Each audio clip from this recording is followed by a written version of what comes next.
Баршаңызға сәлем. Бүгінгі видеода мен сіздерге қазіргі таңда хит болып жатқан пирогтардың бірі сметанниктің жасалу жолымен бөлісетін боламын. Ал сіздер басқа да дәл осындай хит пирогтардың рецептісін тегін көргілеріңіз келсе, онда міндетті түрде менің арнама тіркеліп алыңыз. Себебі қазіргі хит болып жатқан пирогтардың рецептісін мен сіздерге тегін ұсынатын боламын. Видеоны соңына дейін қараңыздар.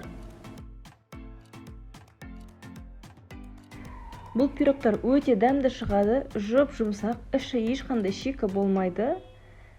Көріп тұрғандарыңыздай, іші дәл осылай болып пісіп шығады. Сіздер де дәл осы рецептпен жасаңыздар. Керекті ингредиенттің барлығын описанияда толық қалдыратын боламын. Ал ендеше пирог жасауды бастаймыз.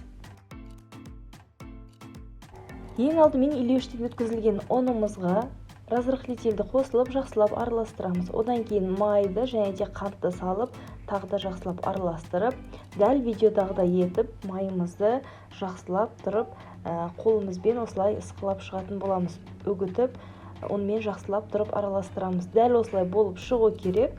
Одан кейін барып, жаңағыдай үстіне жұмыртқамызды және де сметананы салып, жақсылап тұрып қамырды илейміз.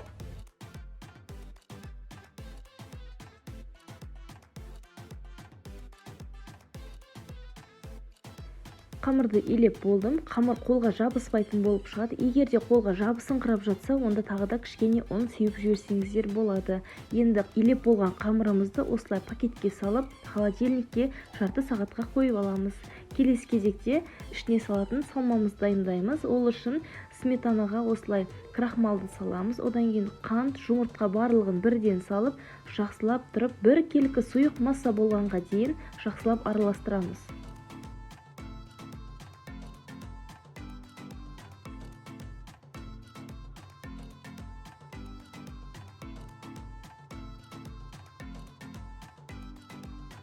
Мінекей барлығын жақсылап бір келкі болғанша араластырып алдым. Сұйықтығы осындай болып шығады. Тым қатты суық екен деп қорықпаңыздар.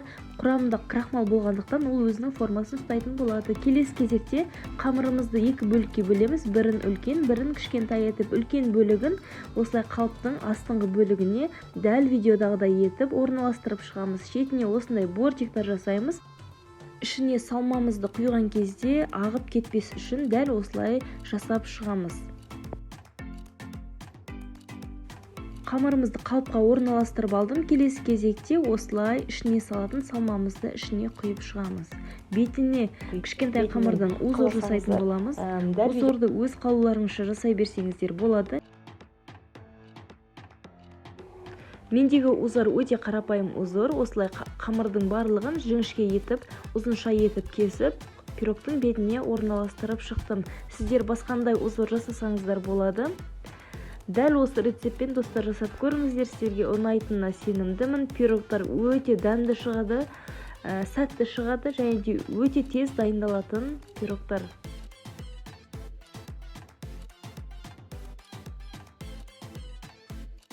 Достар, видеоны соңына дейін қараған болсаңыз, онда міндетті түрде менің YouTube арнама тіркеліп алыңыздар. Себебі келесі видеода мен сіздерге красный бархат пирогының рецептісін ұсынатын боламын. Және де басқа да достарыңызға осы видеоны таратыңыздар. Келесі видеода достар, кездескенше сау болыңыздар.